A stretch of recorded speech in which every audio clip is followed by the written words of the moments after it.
Hi, folks. Welcome to Hat Friday, the I Write Radio podcast and videocast. It's not actually called Hat Friday. It's just we wear hats to remind us that one day of the week is different. At this time, it kind of all melds into one.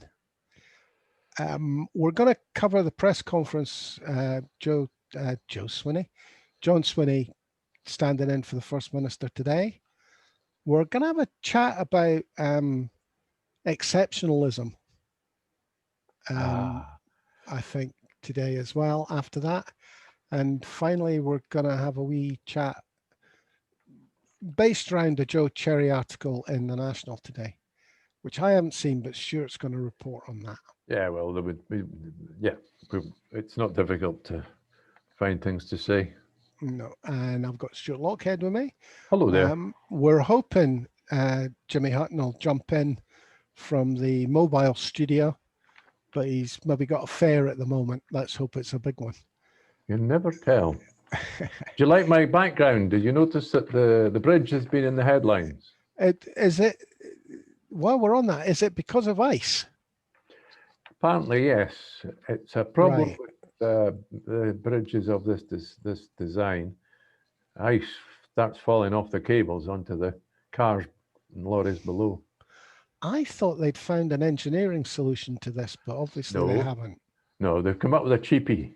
They come up with an alert system that tells them it's iced, but not a solution to the problem. They've just come up with a way they can diagnose that it's happening. Right, because I would imagine, I remember thinking at the time, if they're going to run some sort of heating cable up, it's going to be an expensive solution. But look, the elephant in the room, of course, is the other bridge, which isn't being used. Well, funnily enough, the lady that visited me today with my oxygen equipment got caught up in this, and she was saying that it looked like they were diverting cars onto the old bridge, whereas in fact they weren't. They were just, there was a slip road taking you off, but turning you back up to Kincardine. But, well, rather safe than sorry. But it is a bit of a disappointment that they missed out on this particular area. Well, it must cost the economy a lot of money.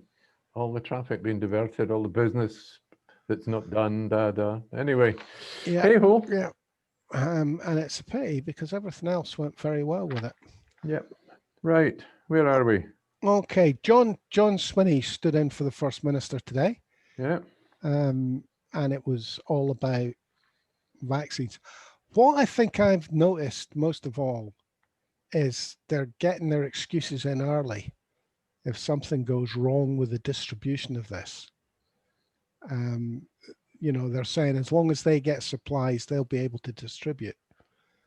So they're kind of trying to cover all the bases that could end up being criticisms. The other thing I'm finding quite difficult is the excuses in England that are coming up. Okay, we won't call them excuses, we'll call them reasons for the problems about distributing to care homes seem to be overcome in Scotland. To be honest, I wouldn't dive too deeply into the detail of this kind of debate, if that's what it is. The quantity, I think the vital piece of information that Jason Leach, the clinical director who was there today, is that he said, we're really not getting very much at the moment. And it's about it until we get quantity, there's not a lot we can do. Aye. But I'm kind of intrigued by this idea that they can't break it up into smaller packages. Yeah, but other people are saying they can. Yeah, well, that's what's intriguing me. Surely there's an answer. There's nearly 1,000 in something the size of a pizza box or something. Doses. Yeah. But honestly, Some people say they can't break it down into smaller batches. Other people say they can. And then they tell you, we'll keep it for 12 hours. No, you can't. Oh, God. Let's let the experts go on with that. I don't think it's my job to monitor that part of it. Well, what I'm really doing here is trying to give everybody a heads up on the fact that we're going to see headlines. You know, there's going to be one care home in the middle of nowhere who can't get a vaccine, blah, blah, blah. This is terrible. The world's coming to an end. When there could be good reason for it, is really what I think I'm trying to prepare people for. Well, I noticed that the BBC fella, straight away, his question was education. I suppose he knew John Swinney was going to come up. If it happens in England, I've got this highlighted, you know, basically, this is the big question. Like, we've always got to be compared to England when it suits the journalist, but not when it doesn't. Anyway, oh, they're going to vaccinate teachers in England. Are they? I can't believe it. I think they'll possibly, almost certainly be doing the same in England as they are in Scotland. My understanding is that we're using exactly the same list of priorities. Yep. That it's the same people that have produced the list. So if teachers are on it, they're on it for both countries. No, as far as I know, and that was one thing we did learn today, because that was stressed. It's all about age. Even people with comorbidities who are particularly vulnerable, they don't get the vaccine any earlier than people that are 70, people like me. Even if I didn't have any comorbidities, which I do have, hearts and lungs, but even if I didn't, I wouldn't get it any quicker. But then it's my age that defines the fact that I would get it presumably before Easter. Well, that seems to, if you look at the list, apart from obviously the people who will be delivering, i.e. injecting you, the actual staff doing that who are at the top of the list, and quite right too, it does seem to be all about age. Yeah, that's what Jason Leach was there to tell us today. And it's coming up to the weekend, so we'll get you more details when he turns up on the football shows again. Is there any news about, I see Biden has said that as soon as he gets the opportunity, he'll be going on telly for his injection to let everybody see him getting it. Are we hearing, do we expect because Boris did it, that's the only reason Sturgeon's done it? Do we expect? She's not going to do it because she's not old enough. She doesn't qualify for it, so she's not going to do it. Well, that's said as much. Right. The other thing I noticed about the presser today, the questions were about education. As I said, John Swinney, responsible for education. It appeared to me the usual story. Larry Flanagan's name came up there. It's like the guy that runs the EIS, the main teachers union, and the guy, somebody Smith, that runs the GMB, another union. They're rabid unionists, and they lose no opportunity to have a go at the government. But I don't understand this, because, well, I do understand it. It's all about attack, isn't it? I mean, Flanagan's job is to represent the teachers, so you would expect him to take a different position when teachers didn't get 100% of what they wanted. But nobody ever mentions the fact that he gets to sit down and discuss the decisions the government's making. They're not being ignored. It's not been left out of the room. He's on a committee, that's for sure. So, you know, the questions going to him should be, well, why did you agree to this? If you didn't agree to it, why didn't you say so at the time? What else have we discovered? No pay rise for MSPs. That's a good decision. So we heard that the ministers, the Scottish ministers, Scottish government ministers haven't had a pay rise since 2008. Yeah. They've refused to accept it, and they won't be getting, the ordinary MSPs, we won't be getting a pay rise.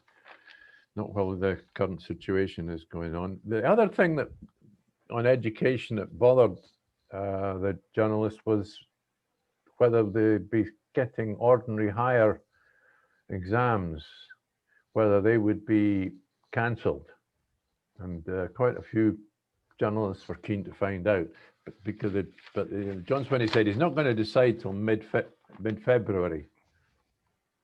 He might decide earlier. After the prelims? Well, I don't know about that, but he might decide a bit earlier. But and the other thing he stressed, we actually discovered quite a lot today when you think about it. He also stressed that they basically every decision they make about levels, about which area goes into a level, which doesn't, schools, they're all made on a in a 3-month plan. It's a 3-month forecast they work from. Whereas the journalists just look at the figures for yesterday. Yeah. Well, I mean, that's an interesting bit of information. I didn't realize that. I do think about the exams, it would seem to me quite sensible to wait until they saw the prelim results. Because then they'd have an idea of effect against other years. Yeah. He kind of said that basically they use different language, but if you're at a school in a poor area, this would be a very important factor in his thinking, and because generally speaking, pupils in schools in poor areas have a lot more absences, so they're missing out on teaching. And if he must have a threshold. If they miss out on too much, he'll decide to cancel the hires.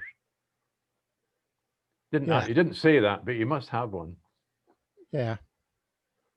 Which, because even if they go to digital learning, I think they've already proven that the areas that are struggling for cash, it's just more difficult all around. I mean, there must be people out there with kids who are not online.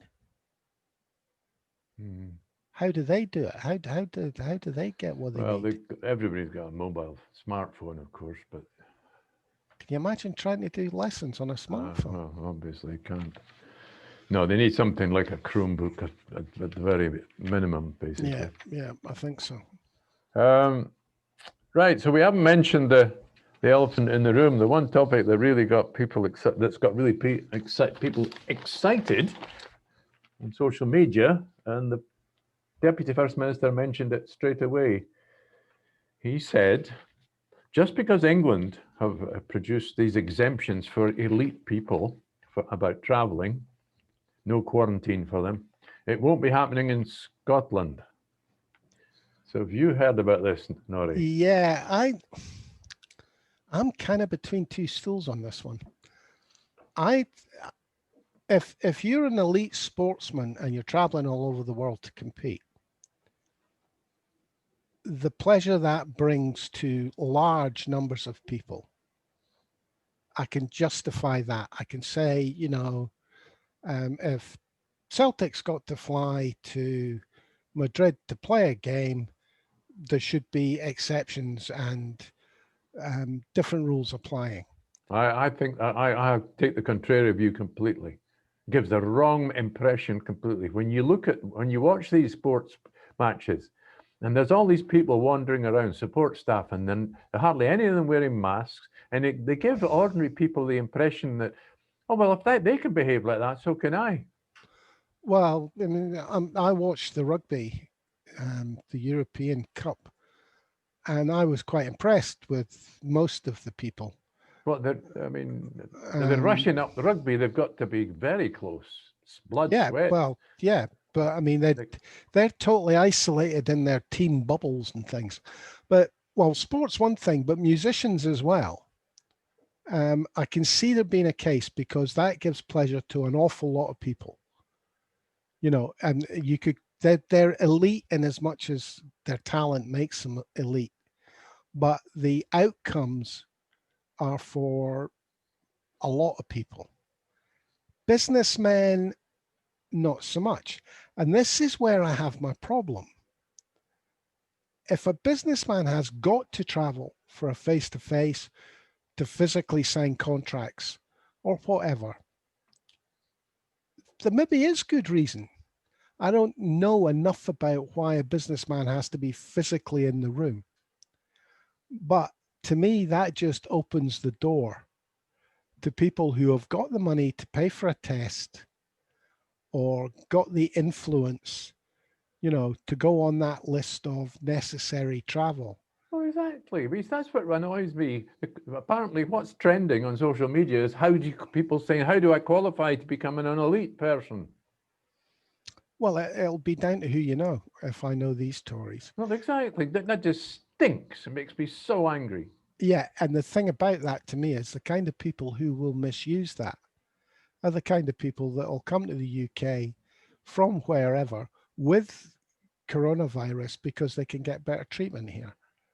I hadn't thought about it in specific like that, but certainly they'll be No. wandering all over the place. The elites already do anyway. I mean, famous people, you know, Boris Johnson's father, Dominic Cummings, they just ignore all this, you know. And what about TV production staff? Well, again, if you have to take a crew to somewhere to produce TV, film, whatever, there's an added, if you like, community benefit to the product when it's aired at the end. And I kind of think, okay, we're not all... envelope? Well, I'm thinking about what comes out at the end. It's not profit for shareholders at the end. It's not profit for a small number of people because Billy Big Bucks got to travel. If you're an artist or whatever, I can see there being a benefit on what's produced at the end to the community. Not in every case, obviously, but I can see the argument being, okay, we're not all in it together, but we're all benefiting about them. All right. Well, what about being allowed to travel? What about the elephant in the room in the list that we haven't mentioned so far? Because here's the one that includes us. What's that? Journalists. Oh, we're journalists now, are we? Well, we've been doing it for 15 years. I don't know what you call us. We're hobby journalists. Well, there could be a big picture in that one as well. See, it doesn't say it. It just says you're journalists, TV production staff and journalists. Well both counts, Nori. What happens if some country in the Middle East is busy bulldozing people's houses or shooting small children because they get near a fence and there's nobody there to report it? Can COVID be used as a cover for nasty governments or whatever? COVID has already been used as a cover for nasty governments to do all kinds of nasty things. So do we need journalists to be on the ground to report that? Well, we don't need BBC journalists. They just report what the government tell them. K80. K80, that's all I'm going to say. I think Kate 80 will be retired by now. I think you're going back a bit. I'm not sure she is. I think so. But you get my gist on that one. I don't think it's totally black and white. I'm a cynic. But I do think it's opened the door to abuse for, as I say, Billy Big Bucks to get to travel where he wants, when he wants, with no restrictions. I was phoned up by a runner, I would call her. She was not, as far as I know, she's not particularly senior. Could be wrong. In a television production company. And she told me, we've got exemption. We can travel anywhere we like, she told me. This was months ago in the middle of the lockdown. Yeah. And it's pretty obvious if you watch the telly, they're buzzing all over the place. I don't really have a problem with that. Well, I have a problem. And it's not just about because they can do it and I can't. It's the impression they give to Joe Public. If the elite can do it, why can't I? Why can't I go to the pub? Why can't, you know, wonder they're getting angry. Yep, that's a sound argument. But, you know, would COVID be used as cover to silence our press? You know, as I say, I told you I was between two stools on this. I can see good reason to allow some people more freedom and travel. But I can also see it being abused to hell and back. Well, let me just up the temperature on this debate. So we've got Professor Debbie Schrader, widely respected. If you're an elite enough, you can fly into the country with no tests or quarantine. Have we learned nothing after 10 months? As of today, the UK has recorded the 5th highest per capita death rate in the world, the worst recession in the G7, And below that, Siobhan Walsh, she says, can you clarify though, this BBC article stating people from Wales can travel to tier 1 and 2 areas in Scotland, even though those of us in Scotland cannot leave our own tier. Monstrance if true, and there's one that's very close to home here. What does she say? Wait a minute. People in Wales can travel to tier 1 and 2. In Scotland. So there's no travel restrictions in Wales?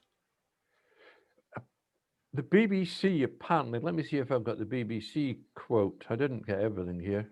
Here we are. People will be able to travel, this is a BBC quote, from Wales to tier 1 and 2 areas in England and Scotland from Friday. The new regulations prohibit travel into tier 3 zones in England, tiers 3 and 4 in Scotland and the whole of Northern Ireland. Previously, people could only travel out of Wales if it was essential. And right now, I can't travel to Musselburgh from Edinburgh. Well, yeah, wait a minute. You don't know what people can do till Friday, till the Welsh decide what their system's going to be. I mean, they haven't announced yet, have they? And Wales have been pretty strict. All right, I'm just quoting what the BBC said. Well, you should know better. Don't do it again. Well, I'm just telling you, I'm a hypocrite as well as a cynic. I've just told you. Don't trust the BBC. At least you're an honest, cynical hypocrite. Yeah, all right. It is a bit nitpicky, isn't it? In a lot of ways. I can afford to be quite smug because I haven't stepped over the door for about 2 weeks now. Yeah, well, although I have had lots of medical visitors. I drove through the Toon on Wednesday. I wanted to get to the Pentlands, and I didn't go around the bypass for Leith. I drove straight through the Toon. You know, up Dundas Street, over the mound, straight south. It was sun in my eyes all the way. Then I got to the Pentlands, got out of the car, all kitted up, and the wind got up, and the rain came hammering down. The wind is a good thing in a COVID situation, buddy. Yeah, okay. It wasn't very comfy. I didn't walk far.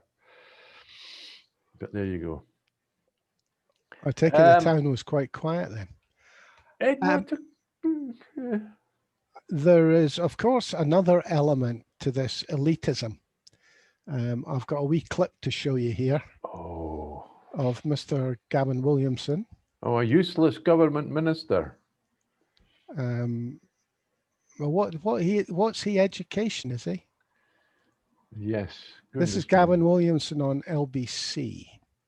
And lastly, did the fact that Britain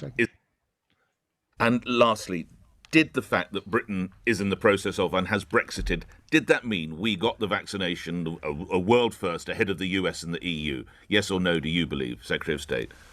Well, I just reckon we've got the very best people in this country, and we've obviously got the best medical regulators, much better than the French have, much better than the Belgians have, much better than the Americans have. That doesn't surprise me at all, because we're a much better country than every single one of them. So it did help that we've Brexited finally, Secretary. I think just being able to get on with things, deliver it, and the brilliant people in our medical regulator making it happen means that people in this country are going to be the first ones in the Western world to get that Pfizer, or in the world to get that Pfizer vaccine.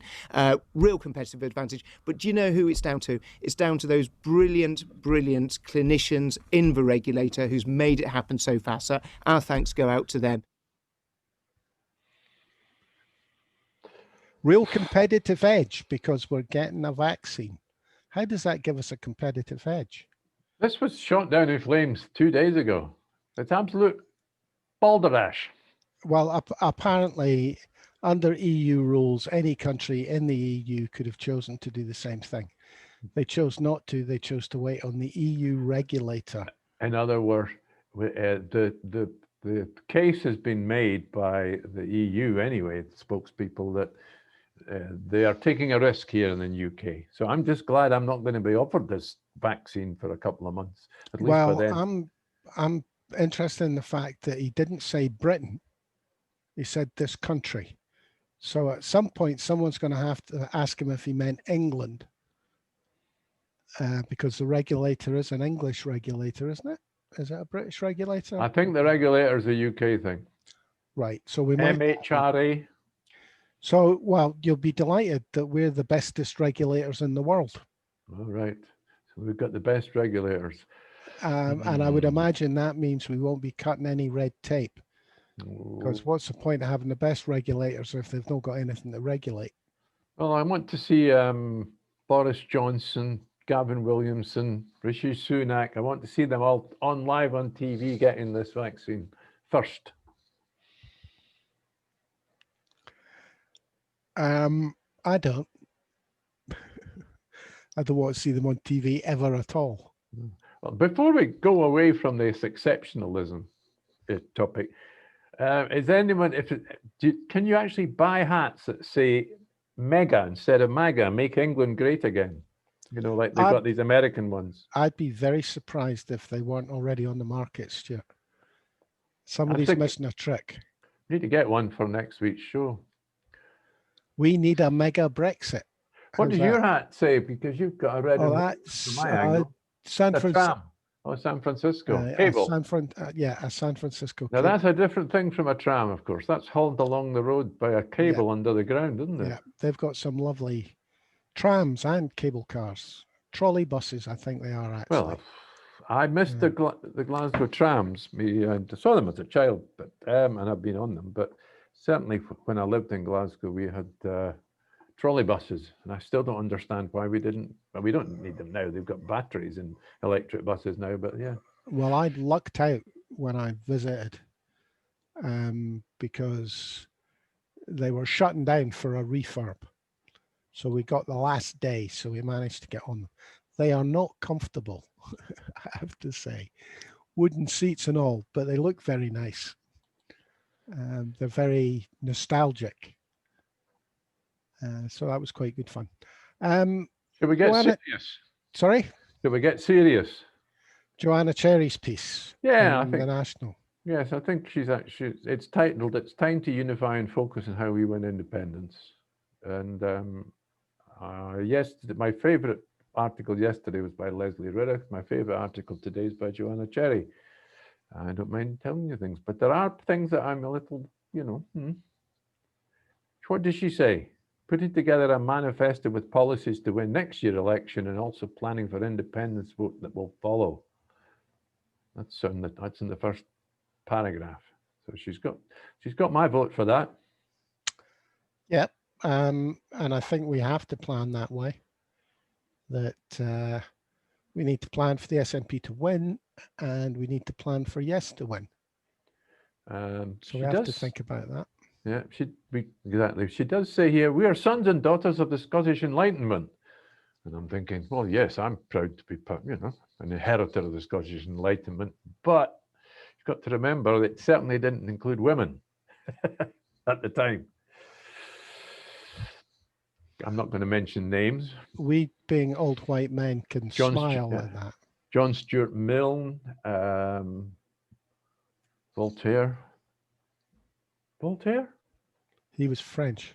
Yeah. Anyway, these were key figures of the Enlightenment. Well, what did she say about bridging the gap between the old NEC and the new NEC members? Well, what she does say, we cannot have areas of policy that are no-go. Whether it's a fallback strategy if Westminster continues to say no, or the importance of protecting women's rights as well as the rights of trans people. So she faces that straight head on. So there's plenty bit about that. What have I got here? She does bring up Shirley Ann Somerville. She highlights her. She seems to be the go-to person responsible for, what did she say?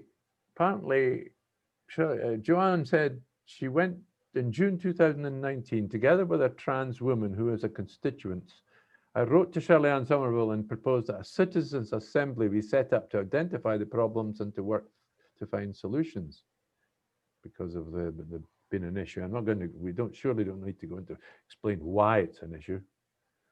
Anyway, it was turned down. I think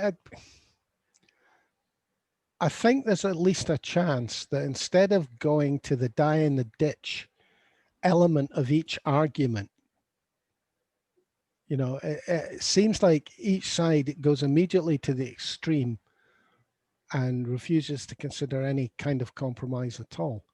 I think there's a chance that we might be able to have a discussion that allows for a more nuanced view of things. I hope that's the case. The thing is, it's not a Scottish issue. It's not a UK issue. It's a Western world issue, apparently. Well, it's a world issue. It's not just the Western world. I mean, I think, yeah, but I think the people at the sharp end of it, the governments that choose to go to self-ID, and some are already there. I mean, the Scottish government is not the first, are the ones that are going to reap the whirlwind at the moment. I can't see how you square the circle. It's going to take a smarter person than me.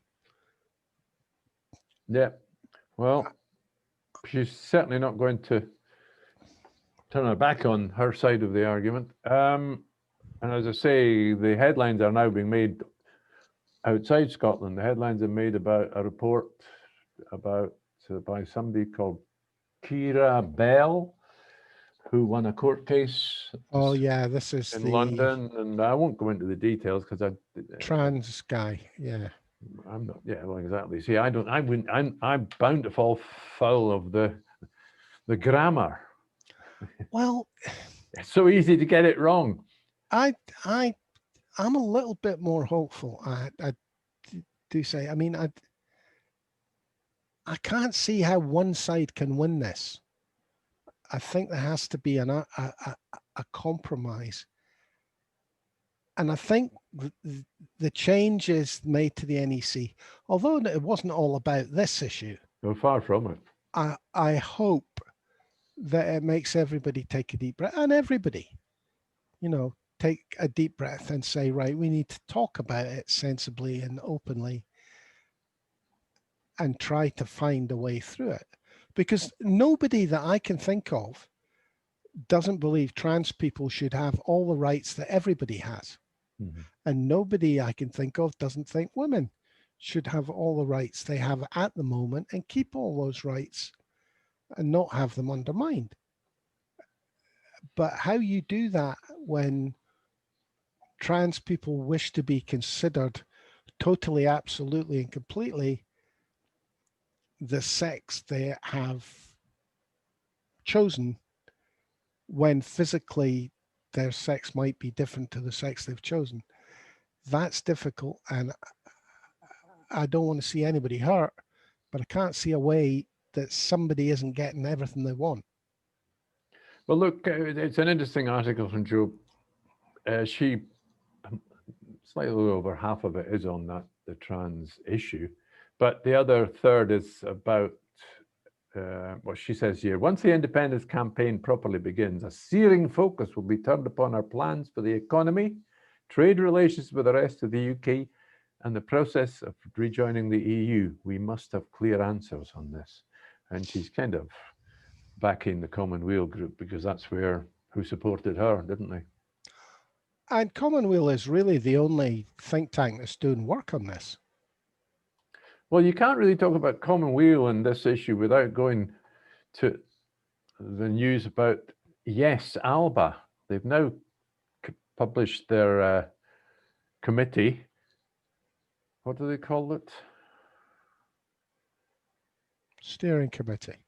The steering committee, yeah, to get themselves organised. It's interesting that they've got Ian Blackford's support still, so that's semi-official. Well, I'm going to sit on the fence on this one again until I see what they come up with. I'm quite happy to support the idea but I want to see what they come up with because it looks very left to me. It certainly looks very radical. You've got George Caravan topped the poll. Craig Murray came second. I wouldn't say he's necessarily left, but certainly radical. And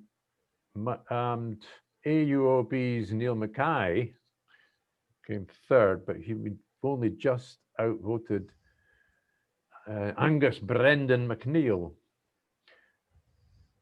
So there are AUOB people, and there's another AUO people. Andrew Wilson, I think I recognise his.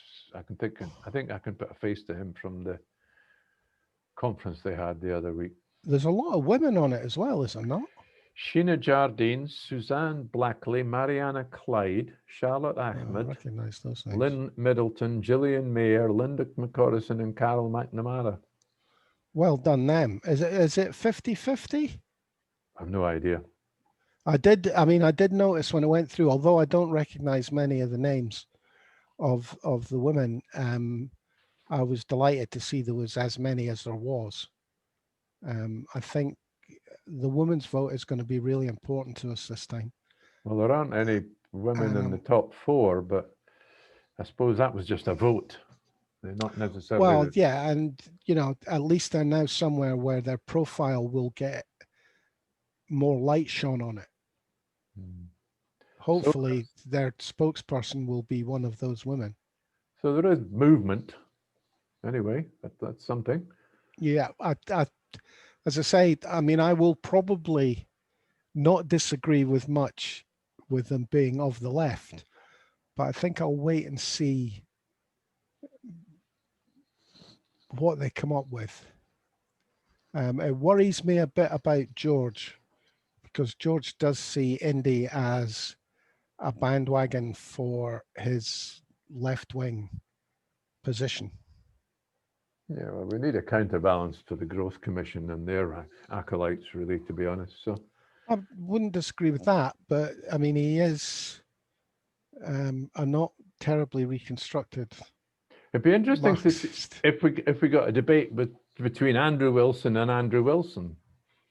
Andrew Wilson of this YES ALBA, who's an academic, I think, judging by his performance on at the conference the other week, and of course the Andrew Wilson from Charlotte Street Partners. It will be interesting. I think the Growth Commission is not going to stand the test of time. I hope it doesn't, because it is, especially on currency. I think it's the weakest link in the serious arguments, policy arguments, when you're coming up for the referendum. I think even from a leverage point of view, should we vote for independence, the rest of the UK is going to want us to sterlinize. They're going to want us to keep the pound. No, because of the control it gives them. That's a huge mistake under the current conditions. Absolutely. Well, you need the leverage of being able to say, no, we're going for our own currency unless we get a say in sterling. If we end up 10 years at sterlingization, everything we borrow in those 10 years becomes a deficit. Whereas if we have our own currency, it doesn't. It's simple as that. Yeah. And I do think, as I say, even politically, it's leverage. And the simple fact is, you don't have to pump the oil out of the ground to have oil and gas back in your currency. It's safer in there in emergencies. Yep. I think you're right.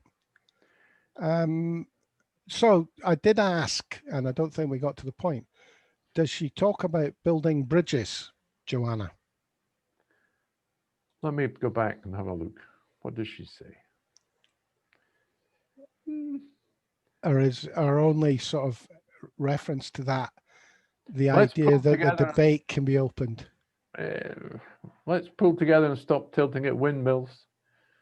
Now it's time now to play the ball, not the man or the woman. Not quite yet. No. She wants to be the false account of my position. The review and reform of the gender right now. Not really. She's just summing up. I would imagine she's going. I mean, I don't. We know what we've already agreed the other week that sometimes she talks hard and behaves soft, and in some days it's the other way around. Yeah, she politics. She does. I was very surprised at what she said at the start of the week, where she basically did criticize Sturgeon. I thought she was smarter than that.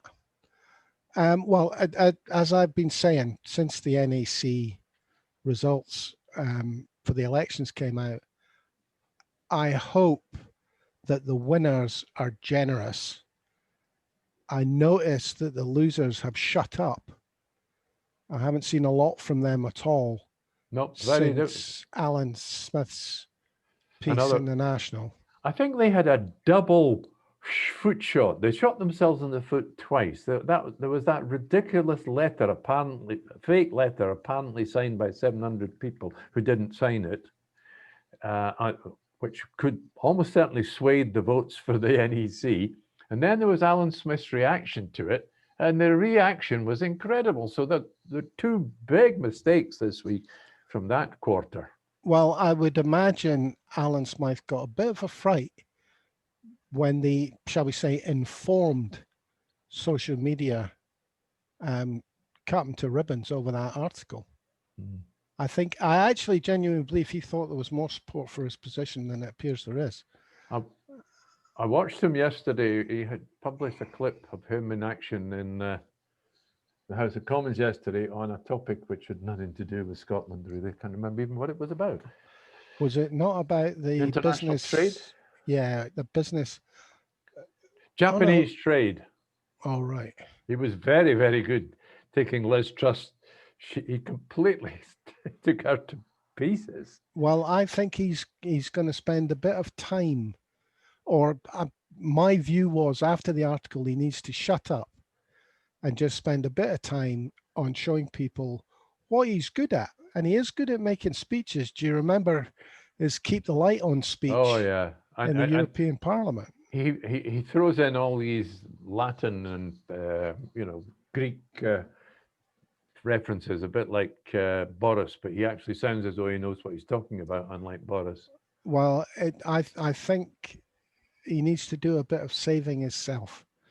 And that's the way to do it, because he is good at that. Yep. And I think people will be forgiving if he shuts up and concentrates on his day job for a while. Get on with the day job. Well, yeah. And I mean, I was always very impressed with him. I have to admit, I was very disappointed in that article. I thought he was a better politician than that. Well, that's a good point. Surely, we talk about someone being a politician. It can mean many different things, but sometimes it means you can see both sides of the argument. And you know when to put your head down. Yeah. I mean, there's a lot to be gained about being magnanimous in victory. There's a lot to be gained about being magnanimous in defeat. I mean, all it took was for him to say, I misread the strength of feeling, possibly should have explained my position better. But no, he went for the jugular of the voters. Not a good look. Not a good look at all. And then there was that, that court case, which turned the whole trans issue into, when it comes to young people, it focused on, is this child abuse? Giving anti-puberty drugs to young people was the nub of that court case. And that's another angle altogether, isn't it? I'm loath to call it a trans issue. It's a medical issue for me, both mental and physical. But the timing of that court case announcement was this week as well. And it was time to shut up. Yeah. I mean, I think it's a medical issue informing the trans situation. I keep saying to myself, shut up. You don't know enough about this, Norman. But yeah, well, I neither do I. I mean, yet, I mean, I'm not gay, but I certainly describe myself as gay friendly. I have a huge number of gay friends and worked with an awful lot of gay people. Some of my best friends are gay. I mean, people say that, and then they turn out about black friends, and then they turn out to be racist. So, Well, I'll get our mutual friends to pile on. oh, don't. Okay. Give you a kicking for not playing disco music enough in the You know, pub. I came within a hair of getting to play the decks at CC Bloom's one night. Well, that's what I thought. That was the pinnacle of your career. No. It's a long time since I've been in CC's, I have to say. A long time. A long time ago. Oh well. Well. Okay, I think we'll call it a day at that, Stuart. What do you think? Yes, we've done enough today. Got enough to do as well. Unfortunately, Jimmy didn't manage to join us, so we can only hope that he's got a fare that's taking him all the way to Kyle of Lochaush or somewhere. Oh no, yes. Is he allowed to go to Kyle of Lochaush? He's a taxi driver. Oh, of course, he's an essential worker. A key worker, yes. You know, I could do with a one to Malig. Malik. Nice. Visit Cassie on the way up. Yeah. Well, that's it for us today, folks. Day off tomorrow, a day of rest, and we'll catch up with you on Sunday. Thanks for listening. Stuart, thanks for being with me. Yeah, thanks for the show. I'm Norrie Stewart, and we'll catch you all on Sunday. Cheers for now, folks. Cheerio.